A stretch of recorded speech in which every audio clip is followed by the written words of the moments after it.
auriculares, la uno es para moto y Hola, no pretende, sino que siempre me gusta darle algo muy que me gusta.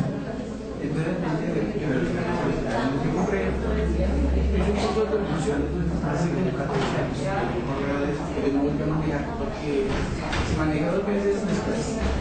Yo le hice 14 años y compré tal mi hermano porque no lo sé.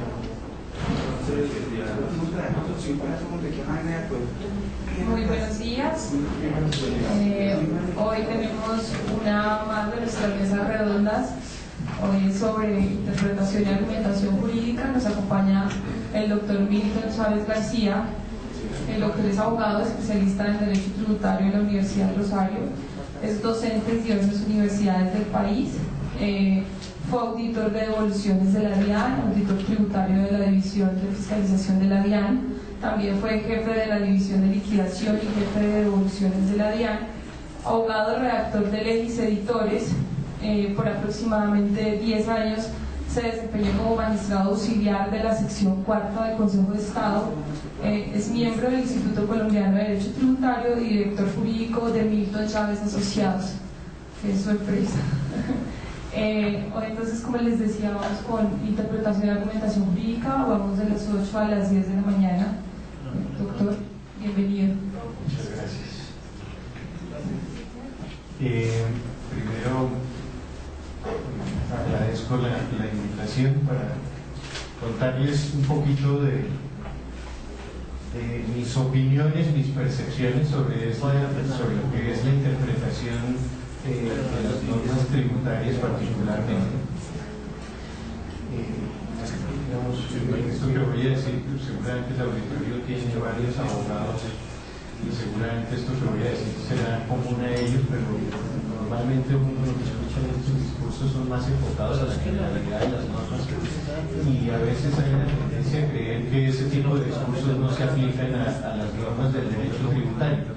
La idea de la charla de hoy es tratar de demostrar que sí se aplican todos los principios de interpretación al derecho tributario como ocurre con cualquier otra materia. Voy a empezar con situaciones básicas de qué se debe entender por interpretación, porque es que el ser humano en general en la vida está permanentemente interpretando cosas.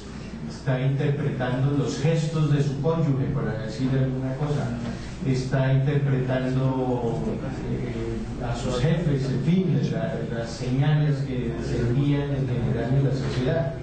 Pero cuando hablamos de normas jurídicas, básicamente nos interesa es la interpretación jurídica, que es la que vamos a desarrollar en esta charla.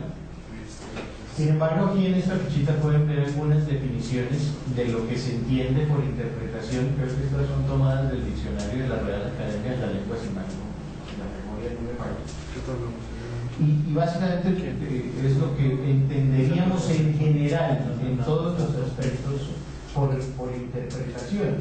Explicar, traducir, concebir, representar, básicamente son las acepciones genéricas de lo que se entiende por interpretación. Pero ya hablando de interpretación jurídica, de interpretación legal, si se quiere, ya nos encontramos con ciertos conflictos, porque es que hay algunas personas que son muy rigurosas en ciertos temas y uno oye con frecuencia que no todas las normas merecen ser interpretadas. Hay algunas personas que consideran que hay ciertos textos que son clarísimos, que ahí no se presenta duda alguna, que qué interpretación vamos a hacer si está absolutamente diáfano el texto que se encuentra ahí. Y resulta que en la práctica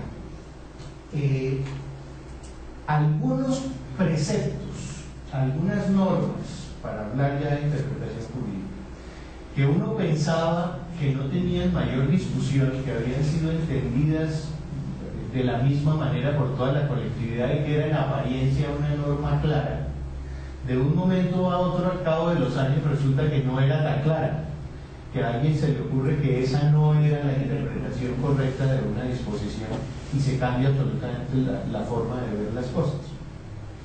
De hecho, era una ley perfecta que regulaba todas las posibilidades, o sea, todo estaba regulado en las normas, no había antinomias en general. Entonces, básicamente lo que se planteaba era que el juez no tiene que ponerse a interpretar la norma está en claro, está perfecta. Entonces, lo único que tiene que ser el juez es básicamente un silogismo perfecto. La premisa mayor, premisa menor y conclusión. Si ahí está la norma, es aplicarle no es más lo que se debe hacer. Y como digo, se parte del hecho de que todo está regulado.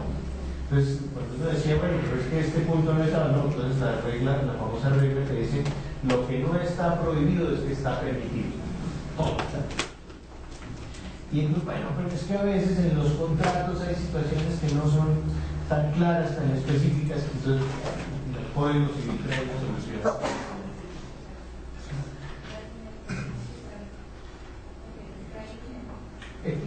Esa es la primera de las reglas de la exégesis.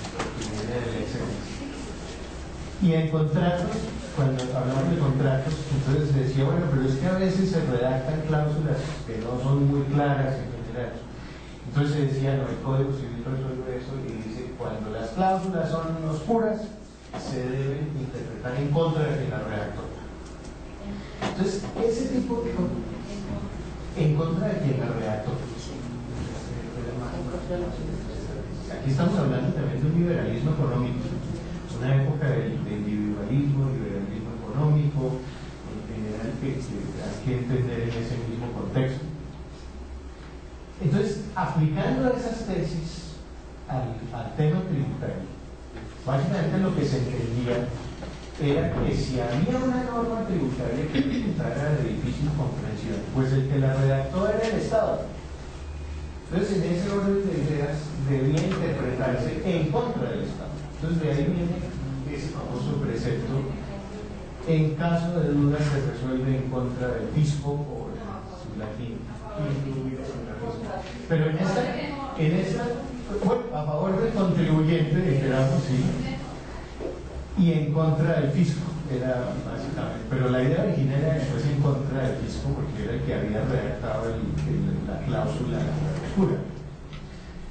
Esa era la tesis en ese momento, pero simultáneamente con esa época surgen reacciones al positivismo y a la exégesis estricta, y en Alemania particularmente surge la escuela del derecho libre, y básicamente lo que reprochan es el apego estricto a la ley, porque básicamente lo que dicen es que la ley no es perfecta, no es tan perfecta como lo están planteando los exégetas.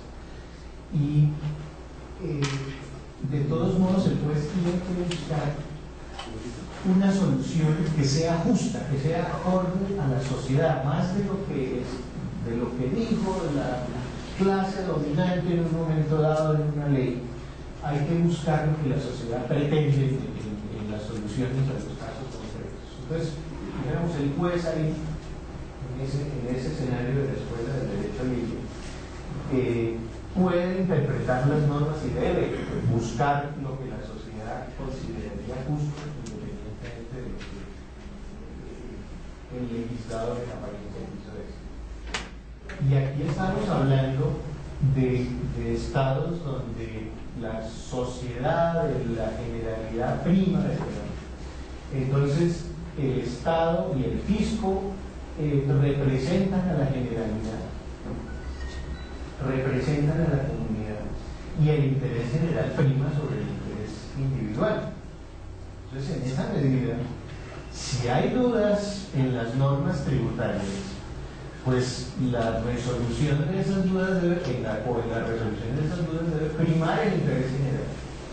Por lo tanto, debe resolverse esa duda a favor del fisco y en contra del contribuyente, porque al fin y al cabo el fisco es el que representa la colectividad. Entonces, en ese escenario tenemos las famosas interpretaciones de indubio pro fiscum o caso de duda se resuelve a favor del fisco y en contra del contribuyente. A cuáles les gusta más, pero yo sí pero sí, en la práctica, en la vida real, muchas veces depende del lugar donde esté uno ubicado. Si está uno ubicado en el lugar del fisco, seguramente defenderá a su cliente, y si está al lado del contribuyente, defenderá también a su cliente. Pero, digamos, ya en este escenario académico, realmente después vamos avanzando y nos encontramos con otra escuela que es el positivismo normativista que defiende Kelsen y Hartley, los que tienen más cabida aquí en nuestro ordenamiento jurídico, por lo menos más publicidad. Y aquí básicamente lo que aceptan es que el efecto de la norma jurídica pues es la base, la ley es la base de la solución, pero se acepta que no es perfecta. Entonces, en últimas, para llegar a una solución en los casos difíciles o las zonas grises, hay una manera de llegar a esa solución a partir del mismo ordenamiento jurídico. Pero entonces, en ese escenario, cuando hablamos de normas tributarias, ya no se le ve un solo lado a la moneda. Se entiende ya que las normas tributarias no son un castigo como primera medida, no se castiga a las personas con los impuestos, sino que los impuestos en general tienen un alto grado de solidaridad.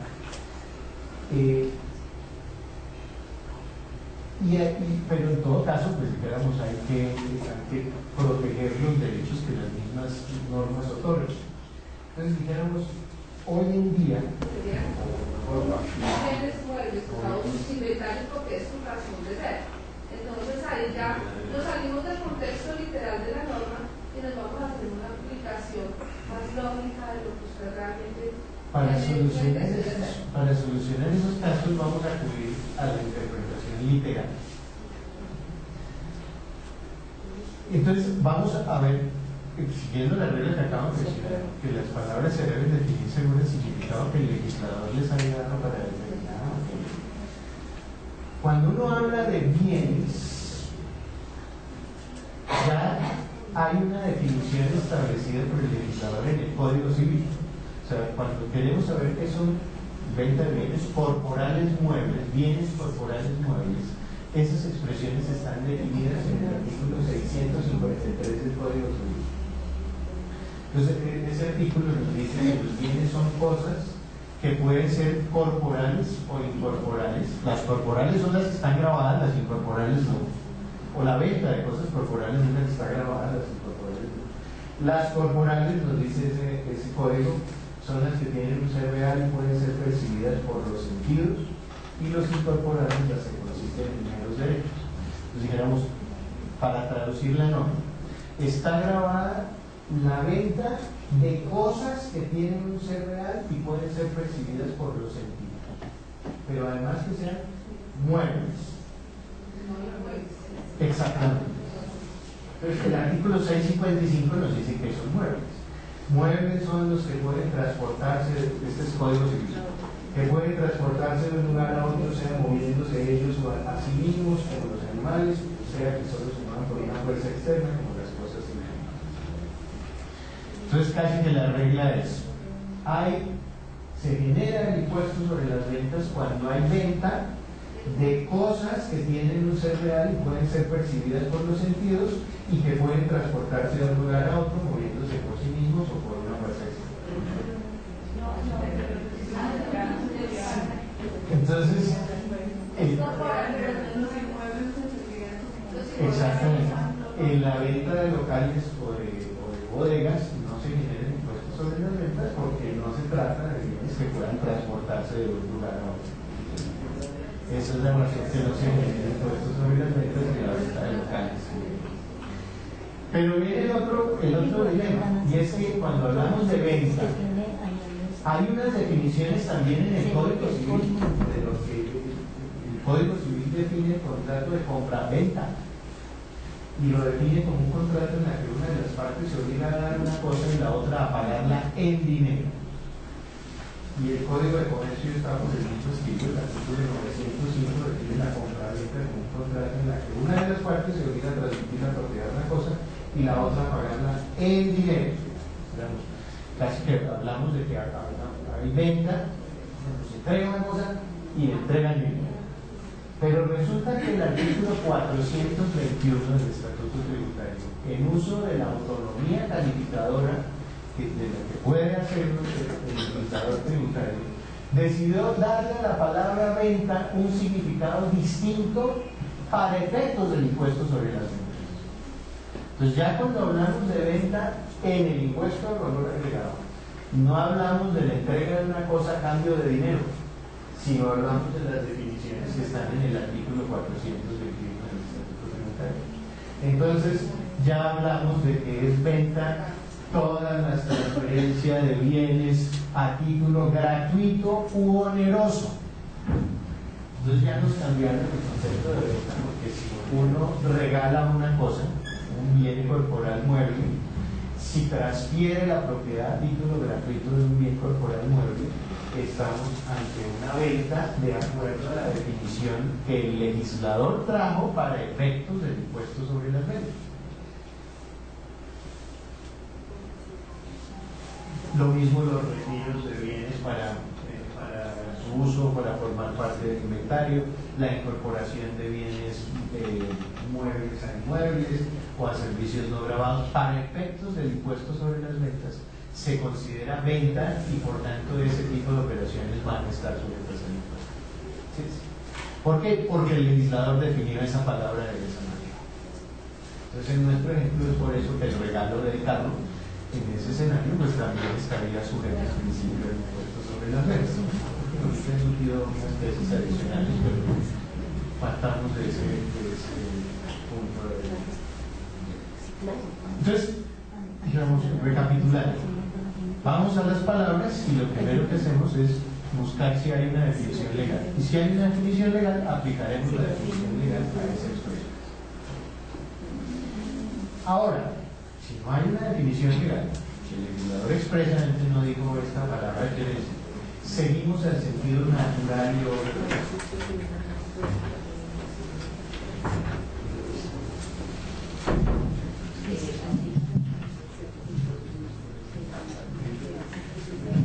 Entonces encontramos la posibilidad de solucionar problemas de interpretación a través de la lógica formal y posiblemente también hay otras reglas de argumentación. Pero quiero plantear unas soluciones que la lógica da a la interpretación de las normas. Hay un argumento que es muy utilizado. Estos son argumentos que con frecuencia uno los utiliza cuando va a interpretar las normas. Y más faltaba, el impuesto también tiene toda la posibilidad de ser utilizado. Un argumento aparte. Y básicamente lo que se pretende aquí es, si una norma quiso regular una cosa de determinada manera, implícitamente los casos de la misma especie tienen que tener la misma solución. Es más o menos. Si esto es así para este, pues este es igual, tiene que tener la misma solución. Es más o menos el planteamiento. Entonces, por ejemplo, hay una situación particular con el gravamen de los movimientos financieros. En algún momento se le pregunta a la ley, y las personas jurídicas tienen derecho a la exención de cuentas de ahorro de gravamen a los movimientos financieros, siempre y cuando tengan una única cuenta y cumplan los demás requisitos.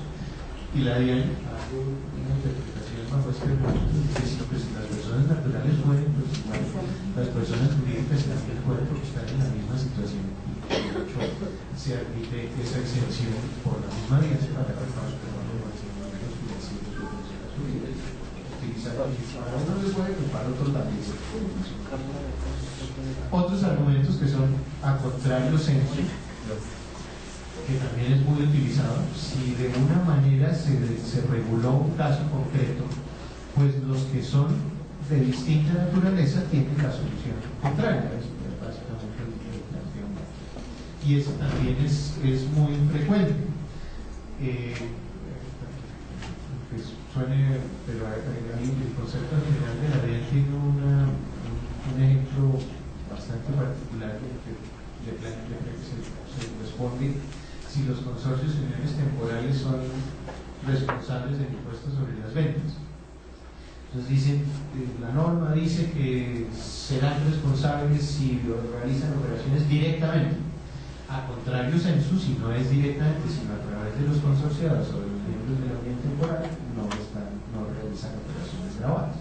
Pues, el argumento contrario censo es, si la norma dice que es así, el caso opuesto tiene que ser la solución opuesta. Y es muy frecuente que se utilicen este tipo de argumentación. Argumentos a fortiori. Si se reguló un caso de una manera, el legislador pretendió regular también otro caso, y con mayor razón cuando concurren razones más claras y imperiosas. Y aquí también me gusta citar un ejemplo. Hace unos años, después de lo que acuda mucho al libro, porque es que se me gusta, en el impuesto sobre las rentas, normalmente cuando se habla de los responsables del régimen simplificado, una de las reglas es tener máximo un establecimiento de comercio. En algún año al legislador se le olvidó la expresión máximo, entonces quedó simplemente tener un establecimiento de comercio.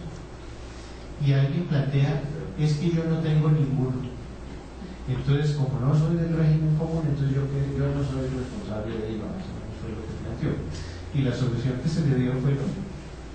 El legislador en efecto planteó que una condición para pertenecer al régimen simplificado era tener un establecimiento de comercio. Luego, con mayor razón, el que no tenga un establecimiento de comercio es un comerciante mucho más pequeño, en el que concurren razones más poderosas para estar en el régimen simplificado. Por tanto, también el que no tiene establecimientos pertenece a ese régimen. Ese es más o menos el tema. Y argumentos ad absurdum, y básicamente es procurar que una interpretación no llegue a resultados contrarios a la razón. Es que a veces es muy frecuente que haya interpretaciones irrazonables, que no tienen justicia, que hacen que la norma no se aplique, en fin, y terminan diciéndonos de malas porque es que el legislador no, hay que buscar la interpretación razonable del legislador. Mejor dicho, hay que partir del hecho que el legislador es un ser humano y el legislador se equivoca, y eso puede ocurrir al redactar un texto con muchísimas veces se equivoca. Entonces la idea es que el alcance que se le da a la norma sea en un contexto razonable y no en un contexto privado de lógica. Este es un ejemplo bastante curioso de la ley 223 de 2005, y este fue el texto final. Al final dice vigencias y derogatorias, y este fue: la presente ley rige a partir de la fecha de publicación y deroga que las normas que le sean contrarias, en especial las siguientes, los artículos 34, y luego agrega: continúa vigente el decreto 2816 del 91, los decretos tal, y las demás normas que sean contrarias a las presentes normas. Entonces, si uno mira literalmente, derogó las normas, pero al renglón seguido volvió a revivir. Y de hecho alguien planteó esa discusión en la Corte Constitucional y dijo: no, es que esta norma sigue vigente porque es que el legislador siempre volvió a la. Y la Corte Constitucional le dijo: no. Esa no fue obviamente la intención del legislador. La intención era derogar las disposiciones, pero es muy frecuente que se acuda en materia tributaria a interpretaciones locas, a interpretaciones que no son ajustadas a la razón, y la idea es que se evite ese tipo de interpretaciones, buscar una interpretación adecuada para que la norma se pueda aplicar. El criterio histórico, en este caso concreto, si bien la regla general es que hay que compensar antes de devolver, para aquellos que están en proceso de reestructuración, y solo esos, no se debe compensar, sino se procederá a la devolución en la medida que está prohibido para esos casos. Para ese caso específico, en que haya conflicto entre esas dos normas, va a ser más especial la que regule el proceso de reestructuración. Para ese caso específico, para los otros no. Para los otros que no estén en esa situación y supongamos se presenta un conflicto con otras normas más generales tributarias, pues seguramente primará la tributaria. Pero habrá que ver en cada caso específico cuál resulta mucho más específica para ese caso concreto. Y en esa medida se preferirá las otras más importantes. Este no es un tema fácil. Ya a veces establecer cuál es más específica puede generar unas discusiones bien grandes. Dijéramos, aquí yo estoy dando la solución que se dio finalmente, porque se generaron los conflictos con la superintendencia de sociedades y con las entidades tributarias, porque las entidades tributarias comenzaban. Y después la superintendencia de sociedades decía, no, porque nos quitó todo el activo que teníamos para pagar las demás obligaciones. Entonces, y al final se resolvió y las entidades tributarias decidieron si se aplica de preferencia las normas de reestructuración para esos casos específicos. Eso en cuanto a solución de antigüedades. A veces hay otro problema mucho más complejo, y es que los famosos lagunas o vacíos normativos que dijimos en el lenguaje coloquial, que aparentemente hay normas para hay situaciones para las cuales no hay una norma que regule la solución. No hay norma aplicable a ese caso. Una opción es aplicar la analogía. Pero dijéramos que en eso ha habido un rechazo muy mayoritario a aplicar la analogía en el derecho tributario en virtud del principio de legalidad. Entonces dicen, no, porque es que ahí sí. Interpretación extensiva hasta de hacer, pero ya aplica traer una norma de impuestos sobre la renta al impuesto de industria y comercio hasta el sillano. Son impuestos distintos. Sin embargo, yo estoy viendo que en la práctica en muchas ocasiones sí se traen normas de impuesto de renta al impuesto de industria y comercio. De hecho, ahorita con el CRE se supone es un impuesto distinto al de renta. Vemos conceptos de la DIAN en donde hacen revisiones específicas que la ley no ha hecho a normas de impuesto de renta. Y a veces en el impuesto de patrimonio se va, bueno, a veces hay revisiones que es distinto a la analogía, pero a veces sí al resolver un caso concreto se acude a esas disposiciones de otro impuesto. Entonces, si bien en teoría aparentemente hay una resistencia a aplicar la analogía, en la práctica uno ve que sí es frecuente que se utilicen conceptos de un impuesto para otro impuesto. O sea, que se diga, pues, si bien aquí no está regulado, esto se parece mucho al de renta, entonces vamos a aplicar la norma de renta. En industria y comercio es relativamente frecuente que se acuda a definiciones de renta o de IVA inclusive.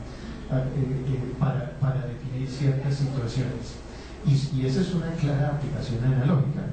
Ya vendrán las discusiones de si eso está bien o está mal, o con el CRE y el impuesto de renta ya ve uno situaciones en las que no por revisión, sino en aplicaciones analógicas y disposiciones de otro impuesto se solucionan determinados casos. Entonces dijéramos que casi que mi posición es de no renunciar totalmente a la analogía. Puede ser que en algunos casos haya necesidad de aplicar normas distintas a situaciones concretas en materia tributaria. No rechazo de todo la ley. Y la otra posibilidad, esta sí más aceptada en materia tributaria, es acudir a los principios generales del derecho, que pues Colombia pues están positivizados en la Constitución, pero hay algunos principios que, si bien no están escritos en el artículo tal, son aceptados por la comunidad en general. Uno va a buscar en la Constitución el principio de no confiscatoriedad de los impuestos. Pues uno no ve una, seguramente habrá alguien que diga, no, pero es que está el principio de capacidad contributiva en tal lado, pero literalmente, en principio, no hay una norma que diga no, se prohíbe que los impuestos terminen siendo confiscatorios. No hay una norma que lo diga expresamente, pero sin embargo la comunidad en general acepta esa situación. El impuesto no puede llegar a tal magnitud que acude a base de los impuestos. Entonces, digamos que hay una manera de solucionar esos aparentes vacíos acudiendo a principios, y principios ya escritos, principio de legalidad, principio de equidad. Esos son principios que son de aplicación inmediata, si se quiere, obligatoria, y que sirven para solucionar algunos aparentes vacíos en la normatividad, que en mi opinión es válido así. Otro criterio que viene un punto de discusión el otro día en alguna universidad me llamaba la atención, ya yo es más o menos lo que estoy diciendo, me llamaba la atención que algún profesor les había dicho que los impuestos se rechazaban la finalidad de la norma, eso no era relevante cuando ahí sí permítanme discrepar, pero a mí me parece que cuando hablamos de la interpretación de las normas vamos entre el texto y la finalidad del legislador. O sea, ¿qué fue lo que dijo y qué fue lo que pretendió el legislador? Y la idea, pienso yo, que es tratar de ajustarse a lo que quiso el legislador. Buscar cuál fue la intención, qué fue lo que se quiso modificar, qué fue lo que se quiso crear, en fin, plantear esa situación.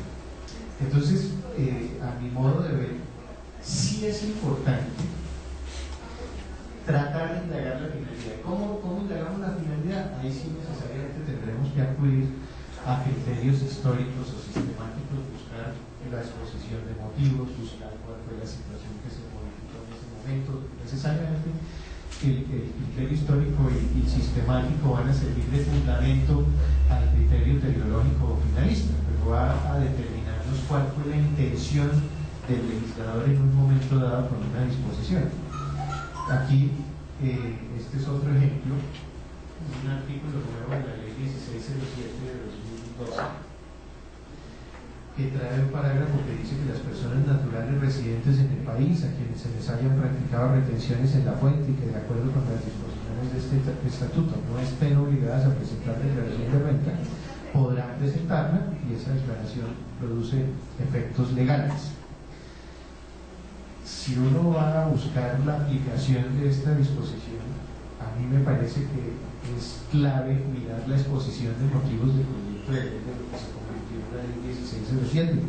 Y ahí se dijo expresamente, o se planteó, voy a contarles la historia de esta la música, pero se plantea básicamente por el gobierno nacional que hay una situación de inequidad porque aquellas personas de menores ingresos y por lo mismo no obligadas a declarar, las retenciones van a ser equivalentes a su impuesto, mientras que unas personas con un poquito más de capacidad contributiva, al poder declarar, van a poder descontar las retenciones y van a, al final, terminando pagando menos de lo que pagarían las personas de menor capacidad contributiva. Entonces, la idea es solucionar ese tema y darles la posibilidad de declarar y al final que tengan una devolución.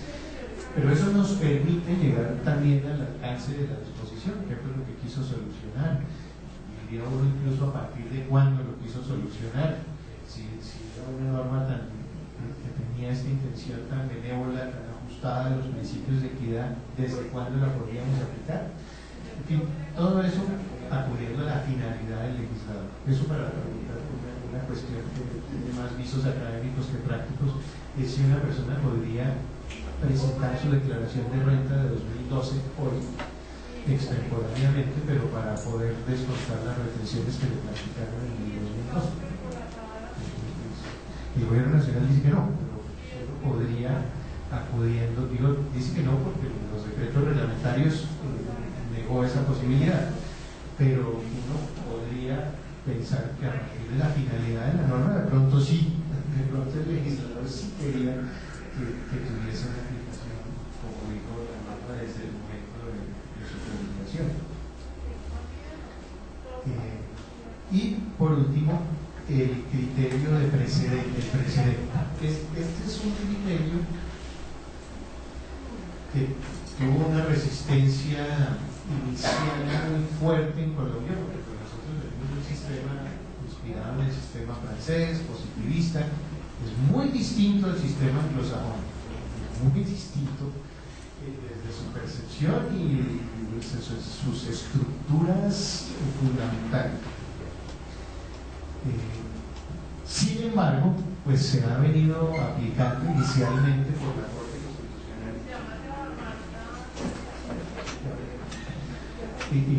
por la Corte Constitucional, cuando empezó a plantear la obligatoriedad de sus sentencias, y de hecho las sentencias de tutela, si bien solo tienen efectos interpartes, ya se reconoce efectos interpares, o sea, casos similares también se le aplica la misma solución ya reflejada en la interpretación de derechos fundamentales por la Corte Constitucional. Las sentencias de constitucionalidad de la Corte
Pero ese saludar, porque yo como le hago bien, me ando requiriendo como un pescado. Entonces necesito salir.